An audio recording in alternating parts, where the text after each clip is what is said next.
Eu não falei nada com os irmãos, mas eles cantaram exatamente o que nós vamos trabalhar hoje. Soberania de Deus, conhecimento de Deus e amor de Deus. Né? São esses dois cânticos, são extremamente bíblicos, teológicos. Né? Dois cânticos bem conhecidos e que de fato traduzem o que nós vamos dizer hoje. Então nós estamos lá em Romanos, capítulo 8, verso 28, 29 e 30. Romanos 8, 28, 29 e 30.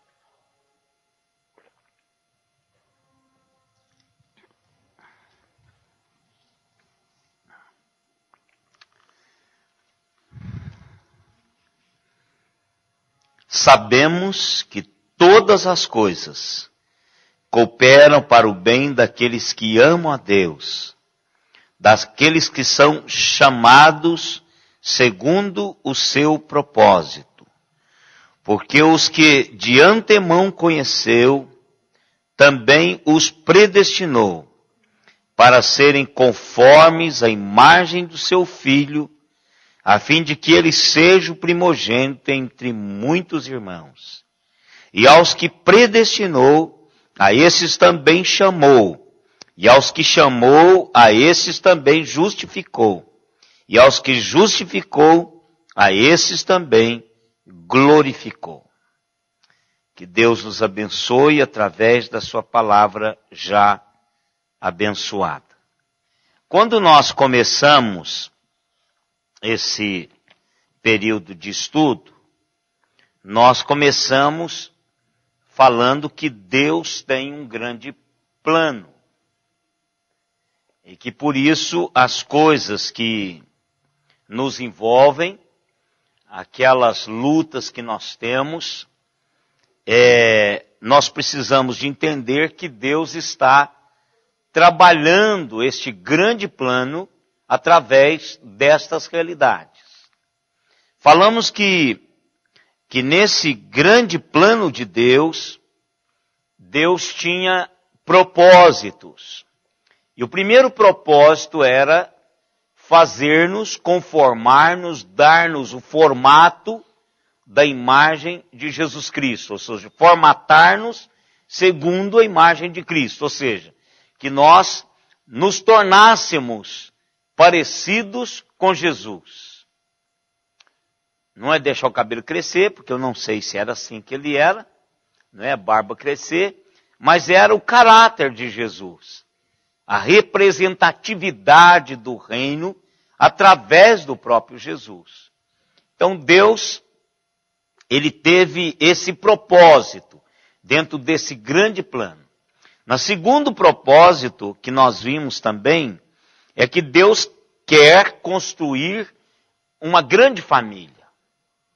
Deus quer voltar àquele projeto original lá atrás.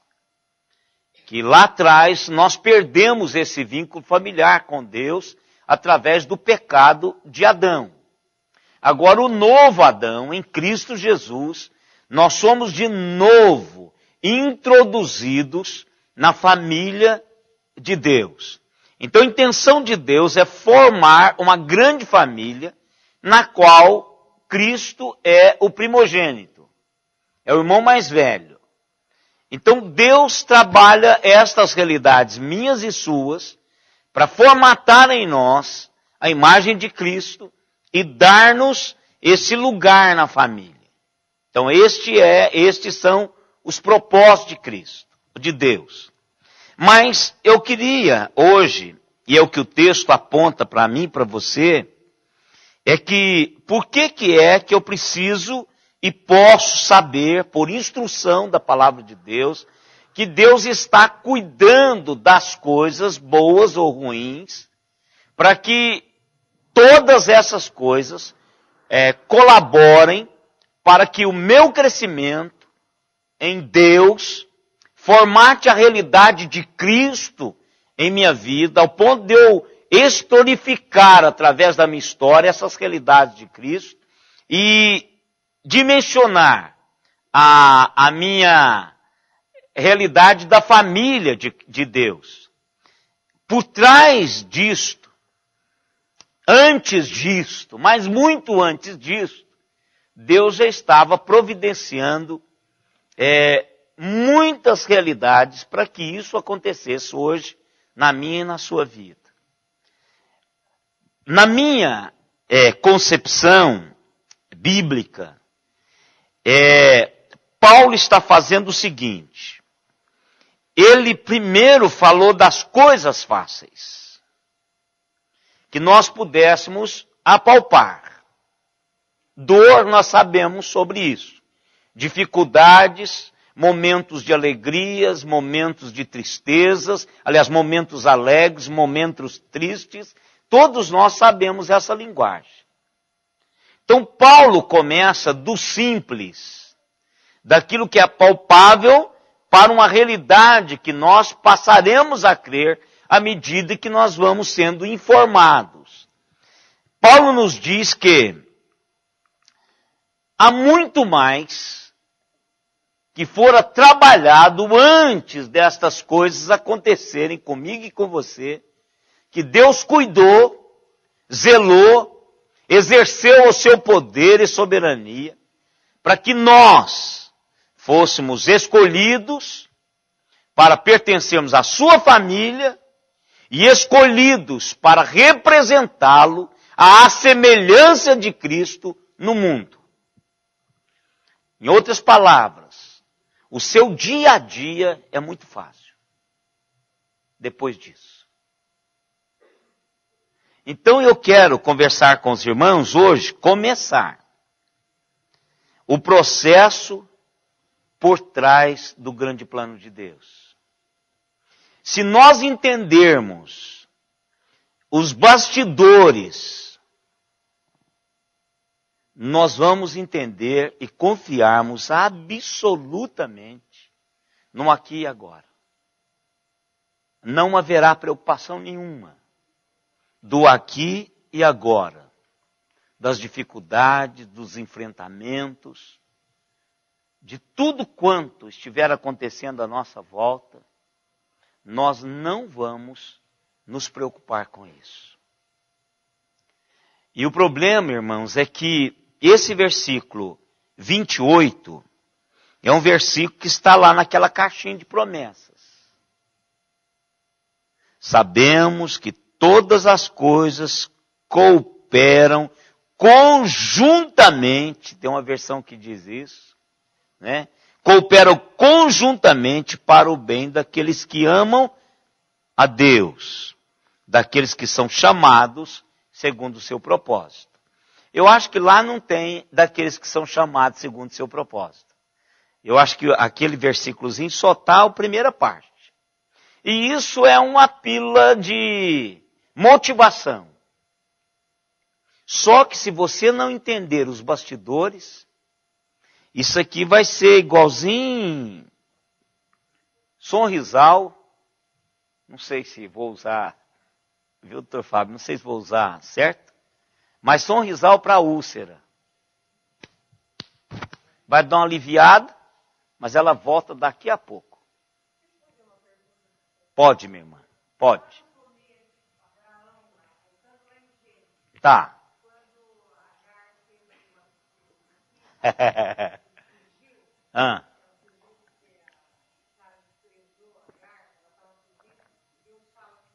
Isso. Isso. Não, já tinha, né? Ismael estava na primeira fuga. Isso, que ela queria ir embora. Isso.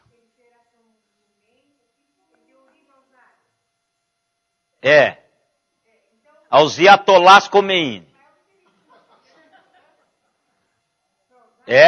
Foi, ele deu origem aos Iatolás Khomeinis. A Ana está aqui, aceitou Jesus, ela é descendente de árabe.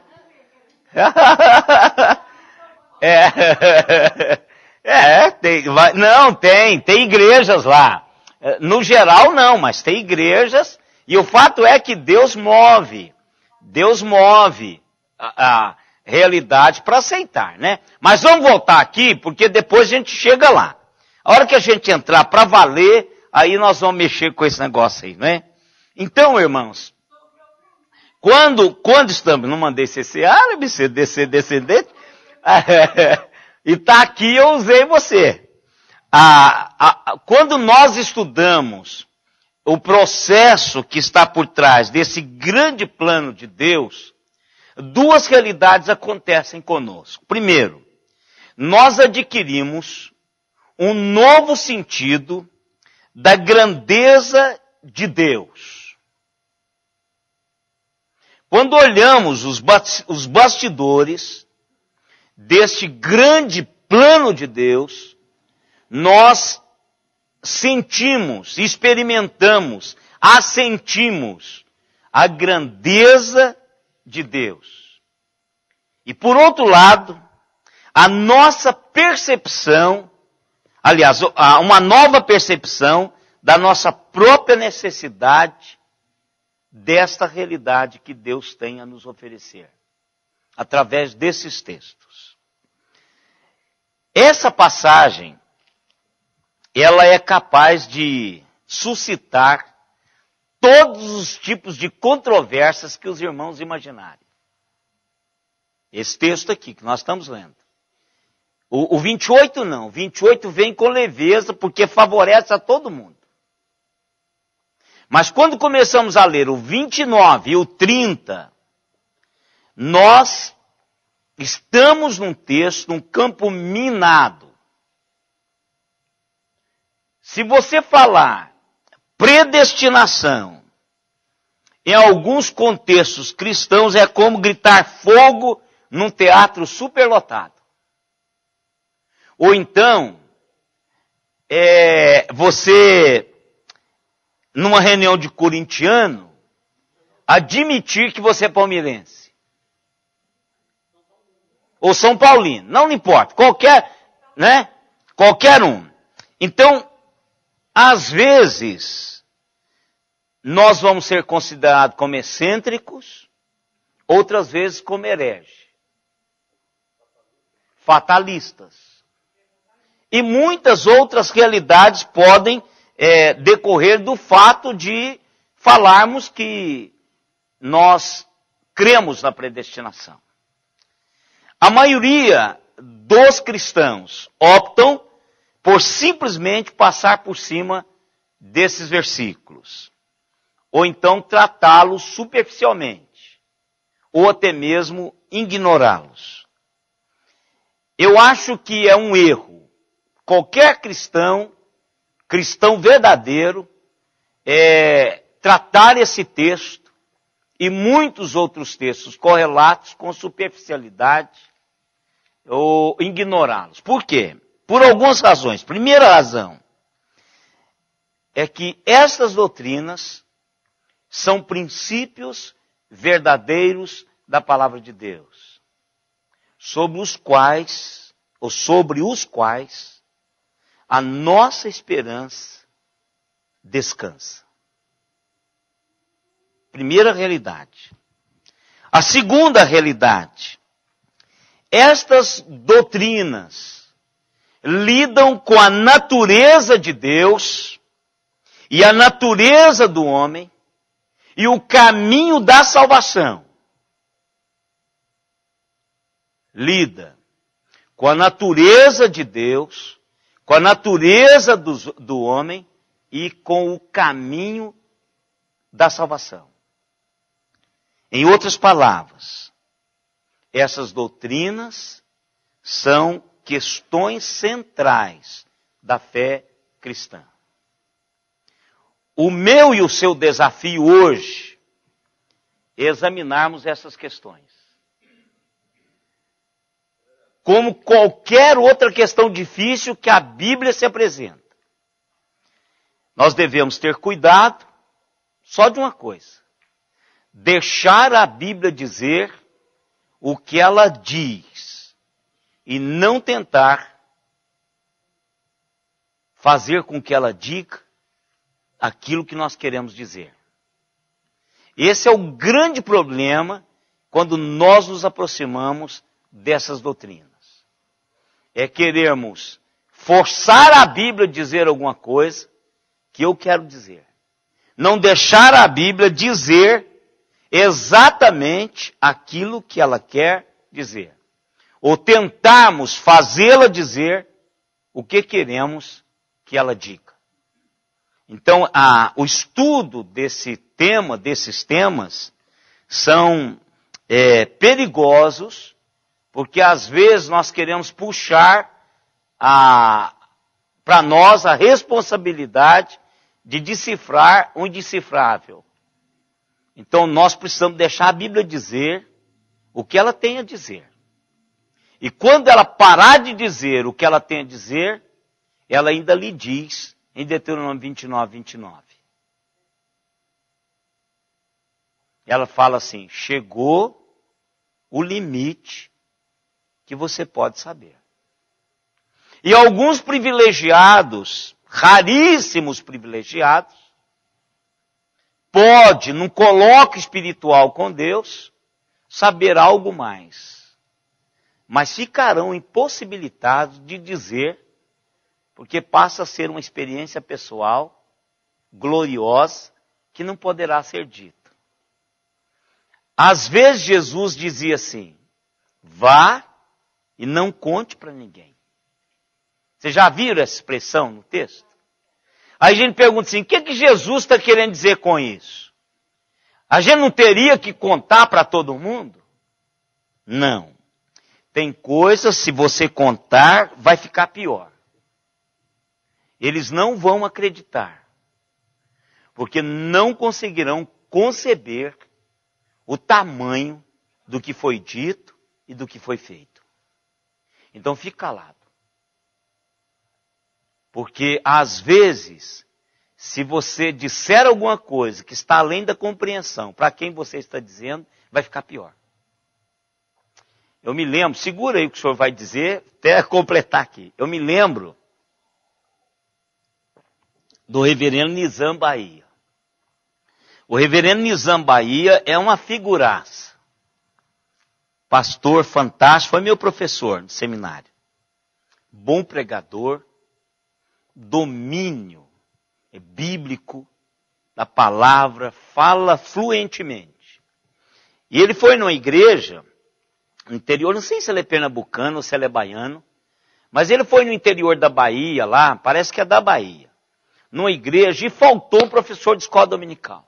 Ele estava de férias. Eu acho que é isso mesmo, foi visitar a família da esposa dele. Ele estava de férias, sentado lá, tirando férias, sem paletó, sem nada.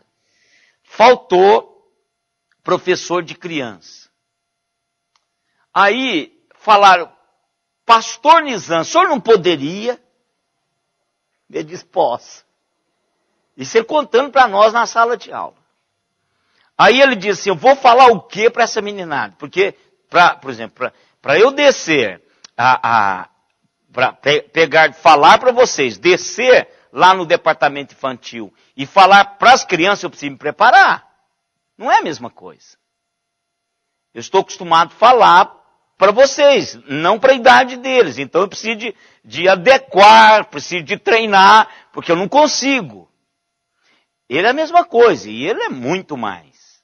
Então ele lembrou do Davi e Golias. Então ele começou a contar. Então ele diz assim que Davi pegou as pedrinhas, pôs uma na funda, girou e pá, acertou a cabeça do gigante, ele caiu de costas. Aí o menino, no meio do que eu disse, ô mentira!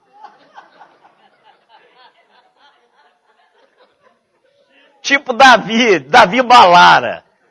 Né? Aquele camarada que qualquer coisa ele solta sem medo de estar dizendo, ô mentira! Falou de jeito, pastor. Então veja, a criança foi pior. Porque a criança disse, isso não é verdade. Acabou. A partir daquele momento, para frente, o que o pastor Nizam dissesse era mentira. Ele bloqueou a comunicação. Ele disse, não é verdade isso. Então, muitas vezes, a gente lê, vai e não conta para ninguém. Você fica pensando, por que Jesus disse isso? Não adianta você contar, se contar vai ser pior. Não conte. E eu já contei aqui para vocês de uma irmã da terceira igreja de Uberaba, de Uberlândia.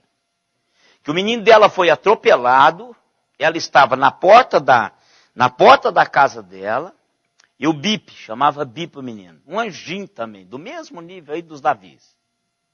Um anjinho, que o menino era um anjo, né? E ele até hoje, ele é o cara da pá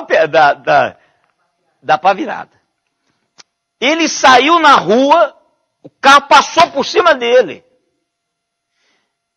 E a mãe dele, quando veio me contar, diz, eu não sei se o senhor vai acreditar. Logo que eu cheguei na terceira igreja. Mas o senhor acredita em anjo?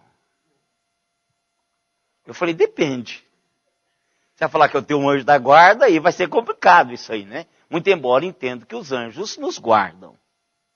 Não que eu tenha um exclusivo, né? Mas aí eu disse, claro, meu irmão, a Bíblia diz sobre os anjos, então vou contar para a sua experiência. Então o Bi passou e eu vi nitidamente um anjo do Senhor cobrindo ele. Ela diz, eu não contei isso para ninguém, nem para o meu marido. Ela guardou aquilo para ela. Porque se ela conta para alguém que não acredita, vai estar ficando doida. Ela viu coisa. Esse menino não foi atropelado, coisa nenhuma. E aí vai falar um punhado de coisa, vai desacreditar a pessoa. Então muitas vezes Deus pode ter contado alguma coisa para alguém muito especial, porque isso não dá para ninguém, não é para qualquer um isso. Paulo diz, eu conheço alguém, ele nem contou que foi ele. Eu conheço alguém, se foi em corpo ou se não foi em corpo, mas o camarada esteve lá. Então isso era ele. Mas ele nem cita o nome dele. Mas ele não contou. Pode olhar lá. Ele coloca mais dúvida na nossa cabeça quando ele começa a contar. Então, algumas coisas, Deus pode contar além dessas. Mas quando nós chegamos no limite da revelação, a única coisa que você tem que fazer é correr para Deuteronômio 29. As coisas reveladas são para nós. As que não foram reveladas, não se meta, porque você não vai alcançar. Vai ficar pior para você. Né? Deixa eu só passar para o irmão Walter aqui. Deixa eu continuar, porque senão eu não vou, eu preciso de pegar a linha, porque senão eu não chego lá onde eu quero. Diga, irmão Walter. Esse texto, muito correlato, você é bom, a igreja presta atenção nisso. O estudo, né? Sim. Águas profundas. É a expressão máxima da graça. Uhum. Porque tudo aquilo que foge daí é o esforço humano e é nulo. Então, essa é a graça da expressão máxima. Claro. Agora, pessoas às vezes querem ajudar na salvação. Então. Atrapalha. Atrapalha. Não, tem que ser até o fim, a perseverança está dentro desse. Tá aqui. É a base. É o bastidor. Porque eu preciso de entender, irmãos, é o seguinte. Alguém já disse que o gênio não é aquele que lida, que torna as coisas difíceis, não, fáceis difíceis. O gênio é aquele que torna as coisas difíceis fáceis. E Paulo fez isso. Embora nós complicamos. Paulo começa, por exemplo, eu fico pensando com Paulo, eu ando com Paulo desse jeito. Hoje já tenho uma liberdade de dar uma mergulhadazinha. Mas eu comecei a andar com Paulo e às vezes faço isso. Fiz isso de novo no estudo desse texto, fiz do jeitinho que manda fazer. É igual uma piscina. Por exemplo, a piscina, o buraco lá no Bet Shalom, é um buraco. Está lá um concreto armado, está lá que ainda não é uma piscina. Mas ele começa com 78 centímetros, vai descendo, e depois de 13 metros ele dá 1,78 m. Eu tenho 1,62 m, então já foi. Para entendermos essas realidades, nós precisamos fazer o que nós estamos fazendo.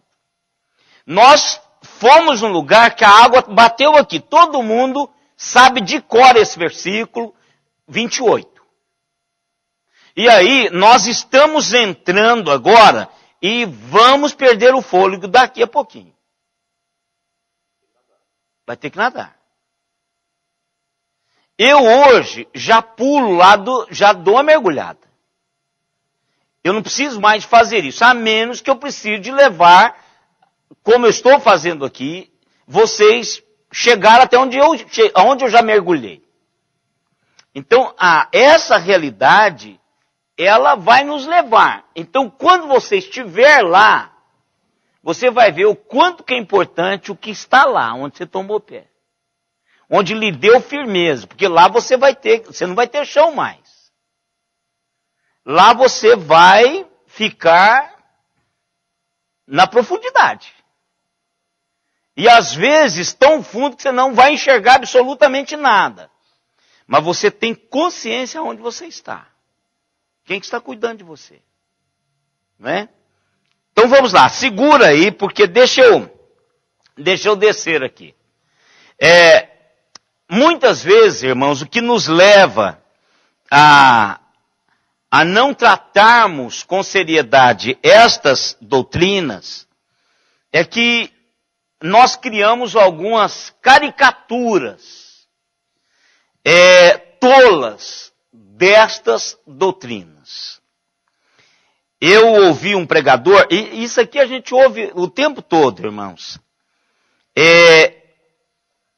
Um pregador, no seu sermão, dizendo o seguinte: algumas pessoas acreditam que Deus, e aí pegou uma moeda, e atirou essa moeda no ar. Arbitrariamente, escolhe algumas pessoas para serem salvas.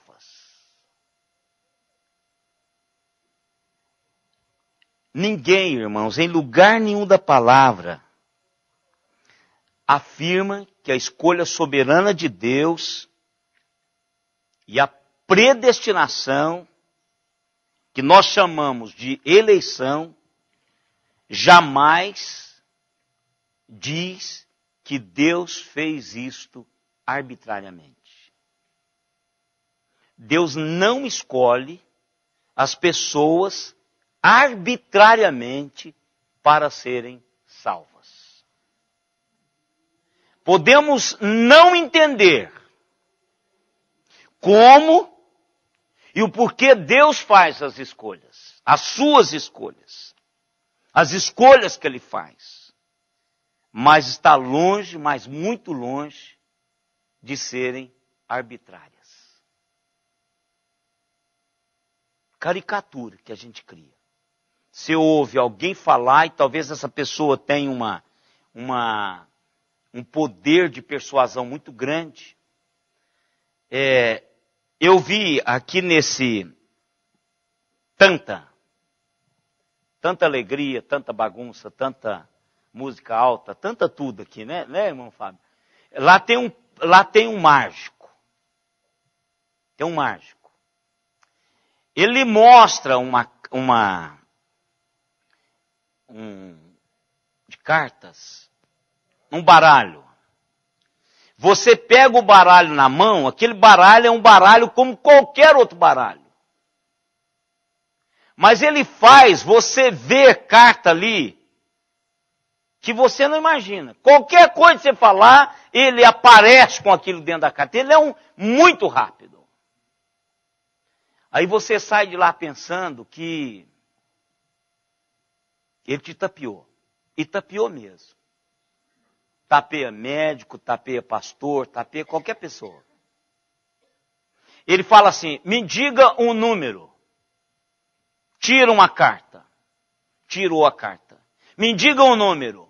Ele diz o número. Ele pega a carta, põe aqui, tira do número que você falou.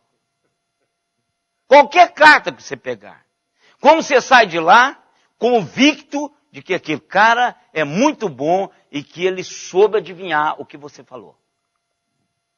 Vai lá, no tanta gente ali, tanta alegria, tanta tudo ali. Tem pessoas que fazem, é aqui para criança, é um espaço para criança aqui na Expressa, né? Que os meninos têm, eu acho, do Fabinho, vários esses meses aqui, vários lá. Então, muitas pessoas nos convencem, falam lá, olha, Jesus fez isso, e não diz tudo, e a gente está num afã nisso, e acaba saindo que Deus escolheu pessoas aleatoriamente. Que Deus fez isso de uma maneira arbitrária. Não foi. A pergunta que eu tenho que fazer ao texto é o seguinte: o que é que o texto realmente está ensinando? Essa é uma pergunta hermenêutica. O que esse texto está realmente ensinando? Qual é o contexto do texto? Que tem muito a ver quando nós vamos estudar. Quais os significados das palavras? E como essas palavras são usadas em outros textos? E melhor, como o escritor que escreveu essas palavras, escreveu essa mesma palavra em outros textos? Como ele se referiu? Então isso é importante no estudo. O que nós devemos fazer? Cumprir um princípio bíblico, de hermenêutica bíblica. A Bíblia responde à própria Bíblia. A Bíblia interpreta a própria Bíblia. Então a interpretação bíblica ela é feita pela própria Bíblia no primeiro momento. Se você tem um recurso exegético, você vai nos recursos exegéticos. O Everton estava falando que há um programa agora, que eles lançaram, chamado Logos. É um programa que mastiga a exegese do texto. Custa R$3.000. Eu falei para o Everton, vocês, não disse ele, mas essa nova geração de preguiçosos, imagina agora. O cara vai fazer tudo menos preparar o sermão e orar, quando for no sábado, clica lá, está pronto. Ele vem e prega aqui. Claro que nós vamos saber que ele não esteve com Deus. Ele pode ter tido algum contato com o que ele fez, mas não esteve com ele. É fácil detectar isso, irmãos. É fácil detectar um discurso de uma mensagem de Deus para o seu coração. É facílimo. Facílimo. Hein? Não, e você sente que a coisa não anda, não está movendo. Então, meus irmãos, esse texto de Romanos 8, 29 e 30 é chamado, entre os teólogos bíblicos ou da teologia bíblica, a corrente de ouro da salvação. Pode olhar. Quando você vê referido assim, o texto da corrente de ouro da salvação, alguns exegetas da teologia bíblica, alguns teólogos da teologia bíblica falam isso. Por quê? Porque ele descreve o caminho da salvação do início ao fim.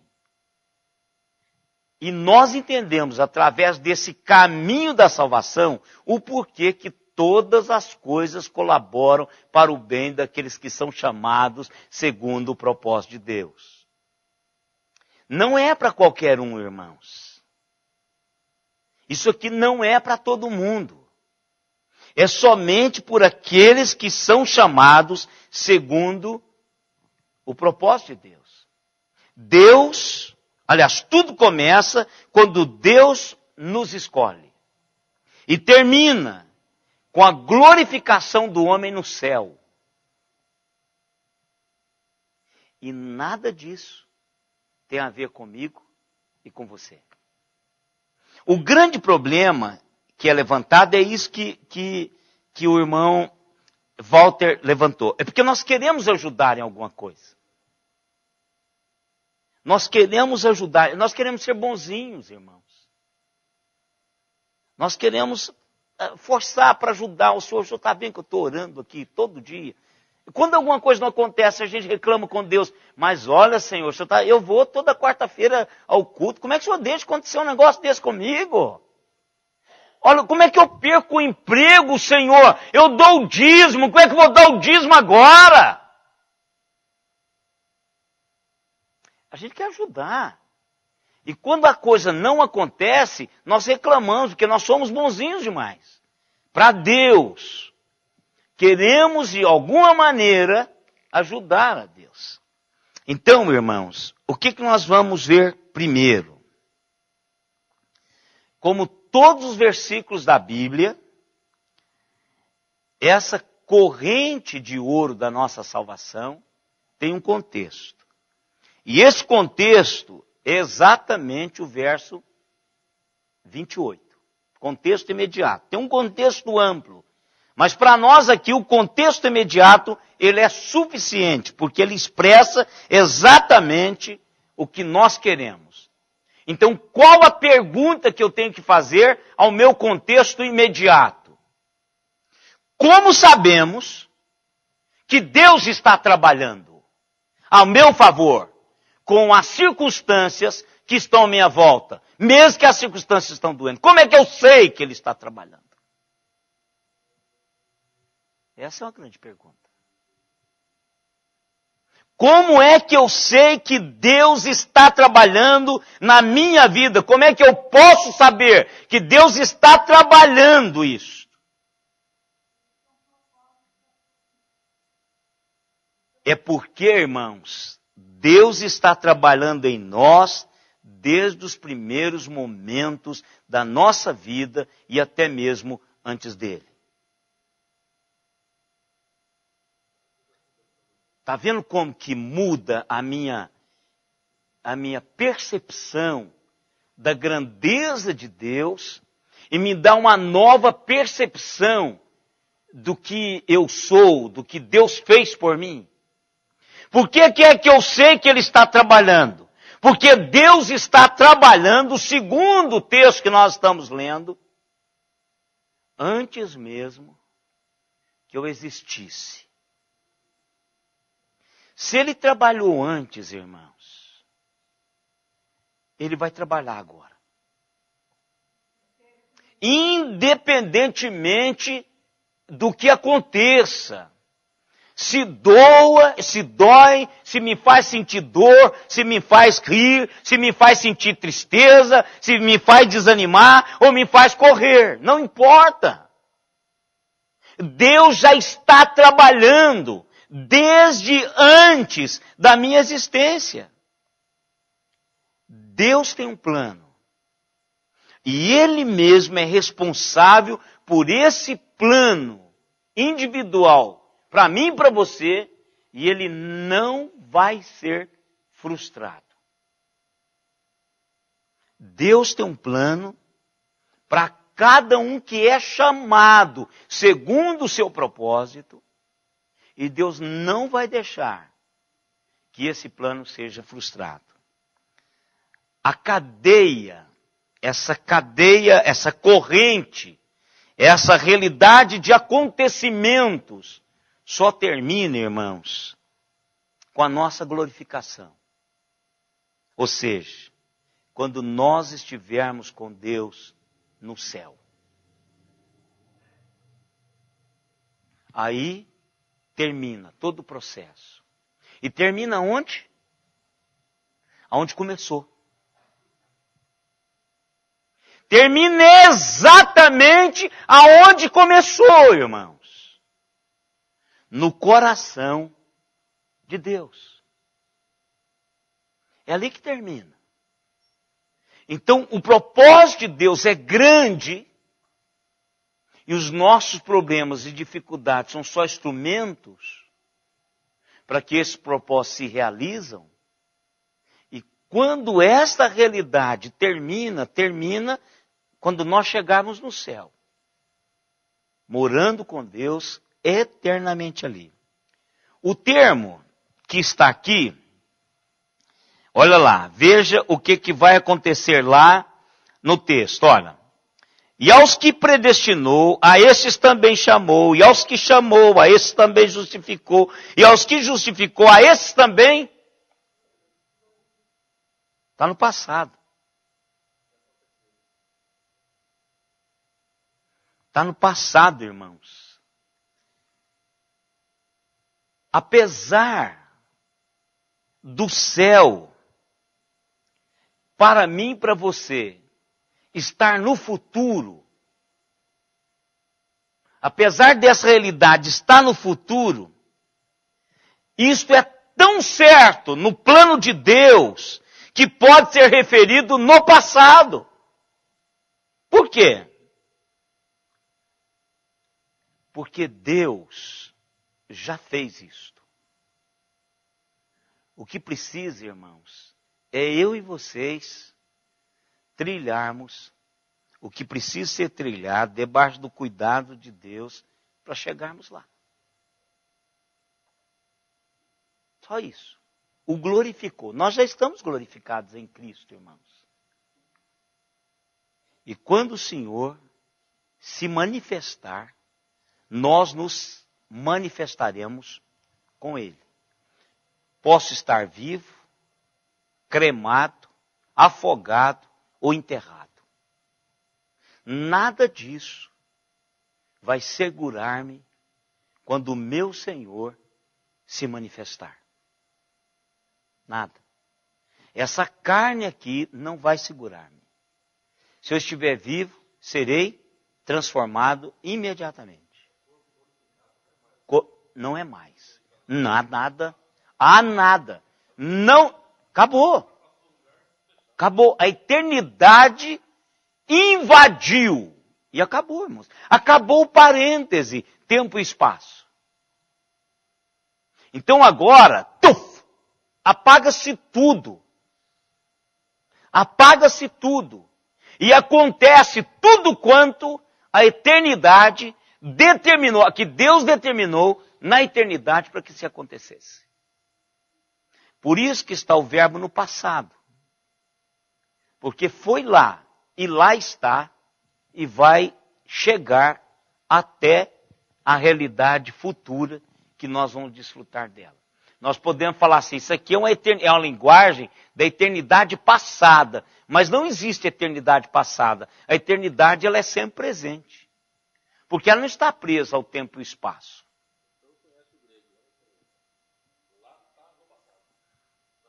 Mas é uma ação, então, aí que está. Expressa uma ação no passado com repercussão. Isso, não. Ela já está realizada. Essa é a expressão no grego, original. Não foi. É uma ação feita no passado e ainda determinada. É aqui, que se cumpra os seus herdeiros. É mais ou menos na linguagem do direito. É que ela foi feita e não tem ninguém que faça o contrário. Então nós somos glorificados em Cristo. Ainda não totalmente. Mas nós já somos. Porque nós temos a salvação. A Romanos não diz que teremos a salvação. Ele diz que nós temos a salvação. E temos paz com Deus. Não vamos ter, nós temos já. Quer dizer, nós já somos de Deus. Por isso que isso aqui, irmãos, é o maior peso no inferno. O maior peso no inferno é quando você se declara do Senhor. Vocês não imaginam que buraco que isso faz no inferno. Quando tomamos a consciência de que não perdemos aquilo que Deus já fez. Jamais seguirão. Não tem. É uma frustração. Mas como somos humanos, e às vezes, é aquilo que nós falamos na reunião de terça-feira, às vezes nós nos envolvemos de tal maneira nas coisas aqui e agora, que nós perdemos a sensibilidade do espiritual. Quando perdemos a sensibilidade do espiritual, nós estamos expostos, frágeis, vivendo na carne. É porque o senhor não perde a sensibilidade espiritual, esse mover de Deus. Pode olhar, quando nós nos retiramos, antigamente tinha nas igrejas retiro espiritual. Não era acampamento. Não tinha piscina, não tinha futebol, era para orarmos. Então tínhamos devocional de manhã, tínhamos devocional à tarde, e tínhamos momentos a sós com Deus, grupos. Quando a gente ficava ali 3, 4 dias e voltávamos, nós tínhamos a sensação de que não éramos daqui. Levava um tempão para eu voltar a trabalhar na mesma velocidade que eu trabalhava. Eu ficava pensando assim, puxa, que lugar chato. Que povo chato, voltar para a escola, que negócio chato. Esse pessoal está tão diferente. Até voltar de novo, aparecer com eles. Não que eu voltei santo, mas é por quê? Porque eu saí daquela correria, retirei-me, por isso que é retiro, retirei-me para estar com Deus. Então eu alimentei mais quem? O Espírito. Li mais a Bíblia, orei mais, tinham pessoas orando por mim, tinha pessoas falando sobre a realidade de Deus. E num lugar bonito, isolado. Então você saiu dessa realidade do material. Então muitas vezes nós perdemos essa perspectiva da realidade de Deus porque nós não temos mais essa sensibilidade. A gente corre atrás de muita coisa. E o tempinho que você tem, você vai assistir a televisão, vai fazer uma academia, vai fazer alguma coisa. E a gente vai achando. E aí, por isso que caímos, irmãos. Por isso, quando você acorda, você já pecou. Quando você acorda, você já perdeu um punhado de tempo. Quando você acorda, você já perdeu as oportunidades. O tempo foi, você não cresceu como deveria crescer. Então, todos nós somos assim, não é? Mas a realidade é que já temos essas vitórias. Em Cristo somos mais do que vitoriosos. Tem algumas batalhas que nós perdemos, é porque a gente cochila. Elas já são nossas. E aí a gente perde o contexto da realidade de Deus e aí não temos essa desenvoltura que deveríamos ter. Por falar no grego, o grego existe uma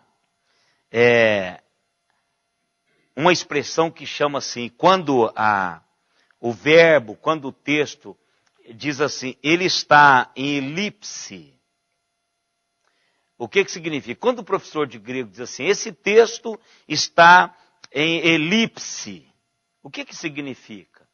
Que há alguma coisa que ele está dizendo que não está implicitamente no texto. E esse texto está em elipse. Não é oculto, não está implícito, mas está lá. É diferente. Não é? O oculto é o sujeito que fica oculto, né? Mas há alguma coisa que o texto está dizendo, mas não está lá. Que quando você lê o texto, dependendo da sua prática, você já leu o texto com aquela palavra, não é? E esse texto tem isso. Por exemplo, leia para mim os irmãos, o 29.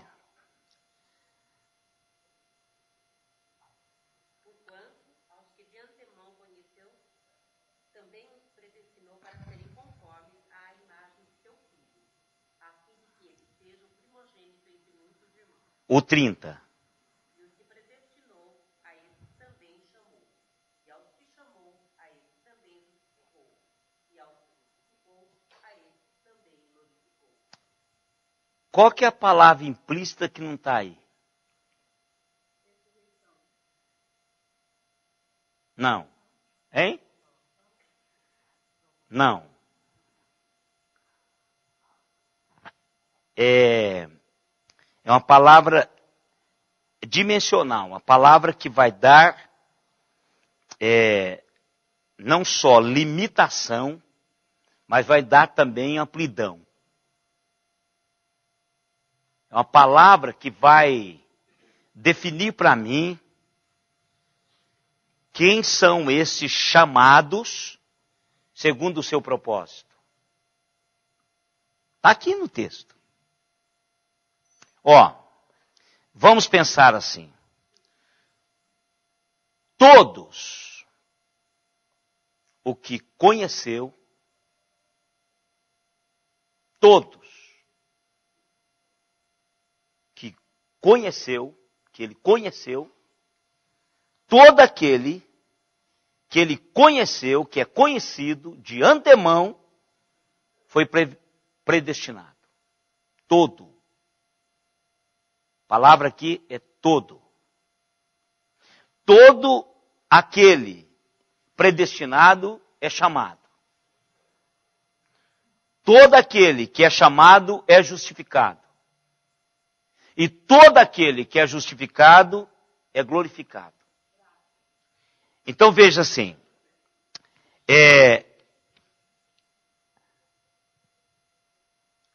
não há ninguém que vai ficar fora. Todos os serão glorificados. Por isso que Jesus falou, todo que vem a mim, que maneira nenhuma não está lançado. Não é isso? Mais ou menos, mas ele tem uma palavra mais. Esse que vem a mim, aí diz assim, então tem que ir a ele. Esse texto aí não pode ser pregado sem um outro texto. Nós vamos ler daqui a pouquinho. Então vamos lá. Então, Deus definiu todos que ele conheceu, que lhe deu a conhecer, esses foram predestinados, chamados e predestinados, glorificados e justificados, justificados e glorificados. Ou seja, irmãos, está limitado aqui. Só esses. Mas todos aqueles. Ninguém vai ficar de fora. E ninguém, além desses, entrarão. Eu vou dar agora. José conheceu Maria. Não conhecia ela antes? Conhecia. E nós vamos chegar lá. Vamos agora. Vamos agora. Pode, porque eu vou entrar... já terminou o horário. Você fala demais, Ana. É brincadeira. Sou eu que falo. Diga, Ana, pode falar. Eu passei muitos anos da minha vida sendo cutucada por essa palavra. Qual delas? Predestinação. Tá. Aí uma vez eu li uma explicação, Não, mas eu não vou entrar em predestinação agora. eu quero chegar no texto onde eu está agora. Não, mas eu não vou falar sobre predestinação. Eu falo predestinação. Não vou entrar aí não. Não pode entrar aí antes de eu falar lá atrás, senão você vai bagunçar tudo. Para aí. Siga o texto, vamos seguir o texto. Olha, presta atenção. Eu não estou falando sobre predestinação ainda. A hora que eu falar, você fala, porque senão vai bagunçar aqui. O que eu estou falando... mas para aí, mas não adianta você mergulhar lá sem passar por aqui. Para aí, vamos lá. Eu quero falar primeiro sobre o conhecimento. Mas eu não posso pular lá para a predestinação sem entender o que de antemão conheceu. O que é isso? Eu não estou falando que a hermenêutica diz que eu preciso de estudar palavra por palavra, o seu significado e os seus correlatos na Bíblia para eu entender. Ele não predestinou para mim, não. Eu estou ainda antemão conheceu. O que é isso, gente? Porque é isso. E isso tem uma palavrinha que é bíblica, teológica, que chama presciência. Agora eu quero saber o seguinte. O que significa presciência? Então vamos lá. Essa palavra presciência não é difícil de defini-la. Significa saber antes do tempo. E a questão para a gente discutir quarta-feira que vem é a seguinte. O que é que Deus sabia de antemão? É aqui que está o problema, irmãos. Porque no afã a gente quer partir para predestinar, mas a gente não sabe o que ele sabia. Tem 1001 coisas, 1001 que falam sobre isso, mas vamos pegar textos. O que é que Deus sabia? Esse é o ponto de discussão. O que é que Deus sabia de antemão? Não vamos dar aquela resposta que é uma resposta que é verdade, mas é uma resposta que não responde. Porque Ele é Deus. Sabe tudo. Não, isso não é resposta. Para essa pergunta, não. Nós precisamos de caminhar, porque nós temos preguiça de caminhar na Bíblia, irmãos. É esse o fato. Nós queremos logo. E outra coisa que a gente tem também. A gente quer logo ler alguma coisa sobre. Em vez de lermos a Bíblia, para sabermos o que a Bíblia diz acerca disso. Porque uma coisa, irmãos, eu li Predestinação de Samuel Falcão. A tese de doutorado do Samuel Falcão nos Estados Unidos foi predestinação. Irmão, você arrepia a alma. Falcão. Doutor Samuel Falcão. Então, irmãos, você lê, você fala, rapaz do céu. O que eu vou fazer? Bonercio Ribeiro também tem um livro Predestinação. Então o problema é que a gente quer ler um punhado de coisa e não lemos a Bíblia. Pode ler, mas leia depois que ler a Bíblia. O meu professor de hermenêutica dizia o seguinte, não leia nenhum comentário até que você tenha no seu coração definido o que Deus quer dizer através de você no texto que você está lendo. Por quê, irmãos? Porque a pessoa que vai comentar pode lhe influenciar. Por quê? Para o mais fácil. Todos nós somos assim. Se aparece, você pega um texto e fala assim, negócio. Sabe o que eu faço quando eu começo a ter dificuldade num texto? Eu mando ele para o canteiro. Não prego.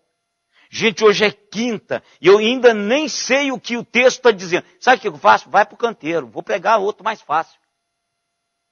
Porque não adianta eu trazer um texto que é difícil, que eu estou tendo dificuldade para pregar. Eu não vou conseguir transmitir. Vou perder uma belíssima oportunidade de transmitir algo que Deus quer transmitir só por preguiça. Está difícil? Vai para o canteiro. Aí vai lá no canteiro, eu rego, ponho adubo, vou trabalhar com ele. O dia que ele estiver pronto, aí eu formato e prego. Porque o texto precisa dizer-me, a Bíblia precisa dizer-me sobre isso. Então, presciência. Algumas vezes o texto não traz presciência, mas traz embutido o que isso significa. E é o que nós vamos fazer na próxima quarta-feira. A questão, o que é que Deus sabia de antemão? Eu vou colocar algumas realidades que você vai achar que vai ser aquela, mas não vai ser. Só para mostrar para vocês a facilidade que nós temos de trilhar o caminho mais fácil. De pensarmos menos. De acharmos que já chegamos lá. E nós vamos fazer tudo isso e ainda vai faltar coisa para fazermos. Mas eu vou dar para vocês um caminho para o estudo disso. É um caminho um pouco mais longo do que eu recebi há 33 anos atrás. Um pouquinho mais longe, porque eu já andei um pouquinho mais e já agreguei alguma coisa do que eu recebi lá atrás, na minha formação teológica. Então, para que os irmãos possam caminhar por vocês mesmos. Porque a nossa intimidade com Deus, ela é individual, irmãos. Ela é individual. Embora somos ensinados coletivamente. Mas cada um vai crescer um tanto na presença de Deus. Cada um vai projetar um tamanho de sombra. Então, é com você. A gente aprende praticamente alguma coisa e depois a gente vai crescendo. E eu quero dar a você o caminho para não fugir destas bases doutrinárias da palavra de Deus. Não é só porque somos uma igreja reformada, mas é porque somos uma igreja bíblica. E uma igreja bíblica é uma igreja reformada, sempre se reformando. Não é?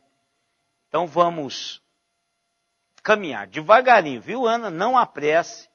Pode trazer aqui, Tiago. Não apresse, porque senão a gente vai enrolar a vida. Não pode entrar lá. Eu preciso saber primeiro a base para eu depois entrar na predestinação, ou eleição, ou escolha. Vamos estudar a Bíblia.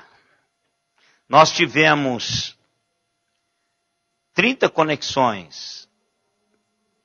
Araraquara 12, não identificado 9, Ribeirão Preto 3, Bebedouro 2, Uberaba 1. Eu fiquei sabendo que além da minha família, tem lá a irmã Gorete também, do irmão Samuel. Então, ou é a minha família ou a irmã Gorete que está lá. Não, Bebedouro não. Bebedouro, o Milton é Borborema. Rio Claro 1, São Paulo 1, Sorocaba 1. Deus abençoe a todos que estão conectados conosco. E quarta-feira tem mais. Quarta-feira a gente vai entrar propriamente dito. Hoje foi só mostrar para vocês a dimensão da profundidade e a profundidade da piscina. Aí, né, sentimos a água, a temperatura da água. E quarta-feira que vem a gente vai começar a entrar nessa água aí para a gente aprender um pouquinho mais.